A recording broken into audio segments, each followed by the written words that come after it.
नमस्कार दोस्तों, स्वागत है आप सभी का महायोग टीवी चैनल में। दोस्तों, इस वीडियो में हम बताने वाले हैं महाशिव सुनता है तो उसके जीवन में कभी भी कोई सुख का आगमन नहीं होता, इसलिए आप इस कथा को पूरा अवश्य सुनिए। हर हर महादेव। चलिए महाशिवरात्रि की संपूर्ण कथा हम जान लेते हैं इस वीडियो के माध्यम से। हर हर महादेव। महाशिवरात्रि व्रत की प्रामाणिक और पौराणिक कथा। पूर्व काल में चित्रभानु नामक एक शिकारी था।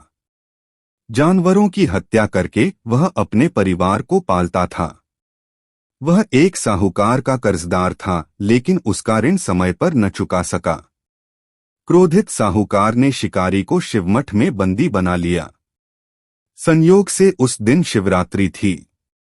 शिकारी ध्यानमग्न होकर शिव संबंधी धार्मिक बातें सुनता रहा। चतुर्दशी को उसने शिवरात्रि व्रत की कथा भी सुनी। शाम होते ही साहूकार ने उसे अपने पास बुलाया और ऋण चुकाने के विषय में बात की। शिकारी अगले दिन सारा ऋण लौटा देने का वचन देकर बंधन से छूट गया। अपनी दिनचर्या की भांति वह जंगल में शिकार के लिए निकला, लेकिन दिन भर बंदी गृह में रहने के कारण भूख प्यास से व्याकुल था। शिकार खोजता हुआ वह बहुत दूर निकल गया। जब अंधकार हो गया तो उसने विचार किया कि रात जंगल में ही बितानी पड़ेगी। वह वन एक तालाब के किनारे एक बेल के पेड़ पर चढ़कर रात बीतने का इंतजार करने लगा। बिल्व वृक्ष के नीचे शिवलिंग था जो बिल्वपत्रों से ढका हुआ था। शिकारी को उसका पता न चला। पड़ाव बनाते समय उसने जो टहनियां तोड़ी वे संयोग से शिवलिंग पर गिरती चली गई। इस प्रकार दिन भर भूखे प्यासे शिकारी का व्रत भी हो गया और शिवलिंग पर बिल्वपत्र भी चढ़ गए। एक पहर रात्रि बीत जाने पर एक गर्भिणी हिरणी तालाब पर पानी पीने पहुंची। शिकारी ने धनुष पर तीर चढ़ाकर ज्यों ही प्रत्यंचा खींची, हिरणी बोली, मैं गर्भिणी हूं, शीघ्र ही प्रसव करूंगी। तुम एक साथ दो जीवों की हत्या करोगे, जो ठीक नहीं है। मैं बच्चे को जन्म देकर शीघ्र ही तुम्हारे समक्ष प्रस्तुत हो जाऊंगी, तब मार लेना। शिकारी ने प्रत्यंचा ढीली कर दी और हिरणी जंगली झाड़ियों में लुप्त हो गई। प्रत्यंचा चढ़ाने तथा ढीली करने के वक्त कुछ बिल्व पत्र अनायास ही टूटकर शिवलिंग पर गिर गए। इस प्रकार उससे अनजाने में ही प्रथम प्रहर का पूजन भी संपन्न हो गया। कुछ ही देर बाद एक और हिरणी उधर से निकली। शिकारी की प्रसन्नता का ठिकाना न रहा। समीप आने पर उसने धनुष पर बाण चढ़ाया। तब उसे देख हिरणी ने विनम्रतापूर्वक निवेदन किया, हे शिकारी, मैं थोड़ी देर पहले ऋतु से निवृत्त हुई हूं, कामातुर विरहिणी हूं, अपने प्रिय की खोज में भटक रही हूं।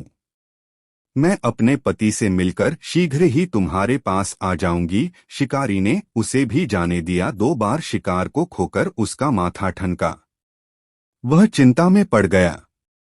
रात्रि का आखिरी पहर बीत रहा था। इस बार भी धनुष से लगकर कुछ बेलपत्र शिवलिंग पर जा गिरे तथा दूसरे प्रहर की पूजन भी संपन्न हो गई। तभी एक अन्य हिरणी अपने बच्चों के साथ उधर से निकली। शिकारी के लिए यह स्वर्णिम अवसर था। उसने धनुष पर तीर चढ़ाने में देर नहीं लगाई। वह तीर छोड़ने ही वाला था कि हिरणी बोली, हे शिकारी, मैं इन बच्चों को इनके पिता के हवाले करके लौट आऊंगी। इस समय मुझे मत मारो। शिकारी हंसा और बोला, सामने आए शिकार को छोड़ दूं, मैं ऐसा मूर्ख नहीं।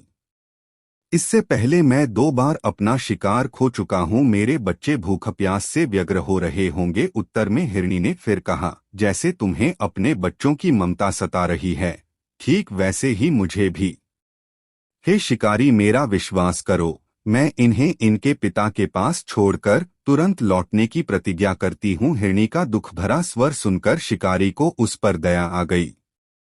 उसने उस मृगी को भी जाने दिया। शिकार के अभाव में तथा भूख प्यास से व्याकुल शिकारी अनजाने में ही बेलवृक्ष पर बैठा बेलपत्र तोड़ तोड़ कर नीचे फेंकता जा रहा था। पौ फटने को हुई तो एक हष्टपुष्ट मृग उसी रास्ते पर आया। शिकारी ने सोच लिया कि इसका शिकार वह अवश्य करेगा। शिकारी की तनी प्रत्यंचा देखकर मृग विनीत स्वर में बोला, हे शिकारी, यदि तुमने मुझसे पूर्व आने वाली 3 मृगियों तथा छोटे छोटे बच्चों को मार डाला है तो मुझे भी मारने में विलंब न करो, ताकि मुझे उनके वियोग में एक क्षण भी दुख न सहना पड़े। मैं उन हिरनियों का पति हूँ। यदि तुमने उन्हें जीवन दान दिया है तो मुझे भी कुछ क्षण का जीवन देने की कृपा करो।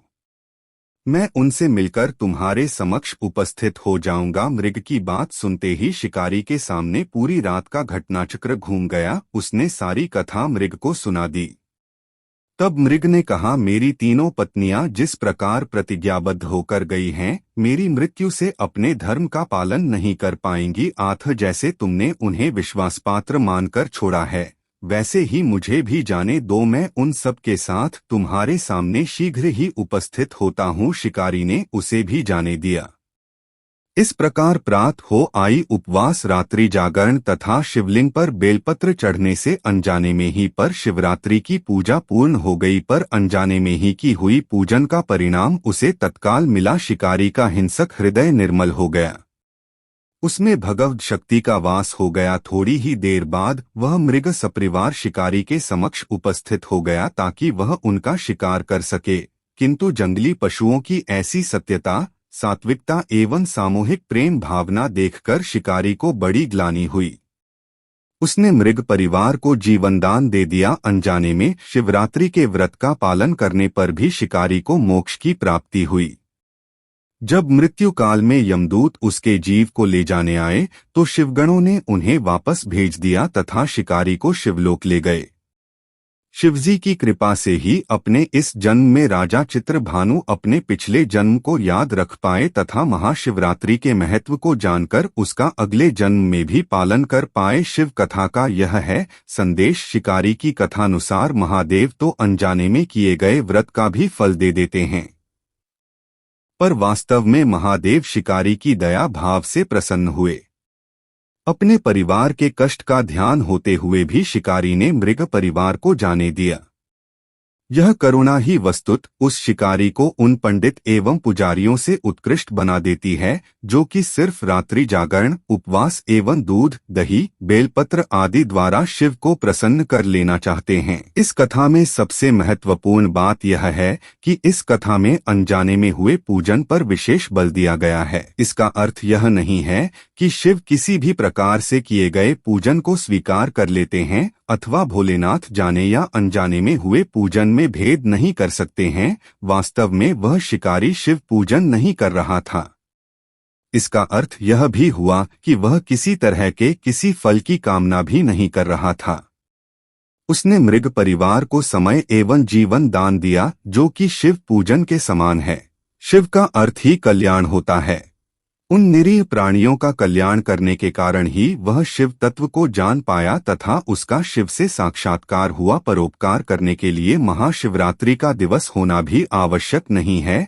पुराण में 4 प्रकार के शिवरात्रि पूजन का वर्णन है। मासिक शिवरात्रि, प्रथम आदि शिवरात्रि तथा महाशिवरात्रि पुराण वर्णित अंतिम शिवरात्रि है। नित्य शिवरात्रि वस्तुत प्रत्येक रात्रि ही शिवरात्रि है। अगर हम उन परम कल्याणकारी आशुतोष भगवान में स्वयं को लीन कर दे तथा कल्याण मार्ग का अनुसरण करें, वही शिवरात्रि का सच्चा व्रत है। ज्योतिष शास्त्र के अनुसार महाशिवरात्रि पर रात्रि के समय शिव मंदिर जाकर विधि विधान के साथ पूजा अर्चना करें और देसी घी का दीपक जलाएं।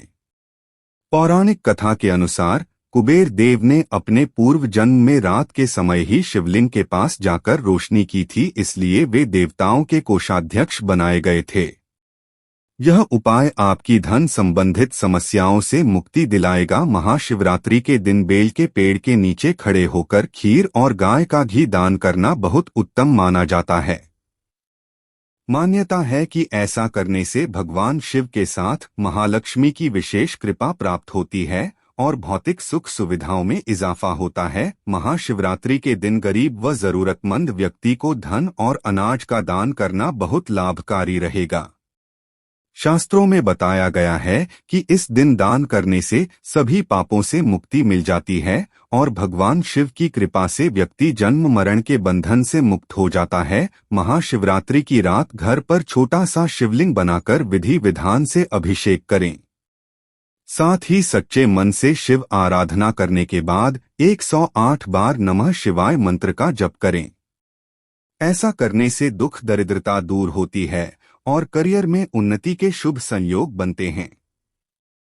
भगवान शिव की कृपा से नौकरी व बिजनेस में चल रही समस्याओं से मुक्ति मिलती है। महाशिवरात्रि पर भगवान शिव को तिल और जौ अर्पित करें और 21 बेल पत्र पर नमः शिवाय लिखकर शिवलिंग पर अर्पित करें।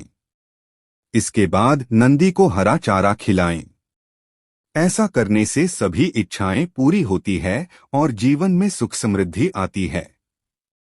साथ ही सभी तरह के पाप और परेशानियों का अंत होता है और सुख में वृद्धि होती है। मनोकामना पूर्ति के लिए महाशिवरात्रि के दिन 1 काली मिर्च 7 काली तिल्ली के दाने हाथ में रखकर भगवान शिव से कामना करें और फिर शिव पूजन के समय शिवलिंग पर अर्पित कर दें।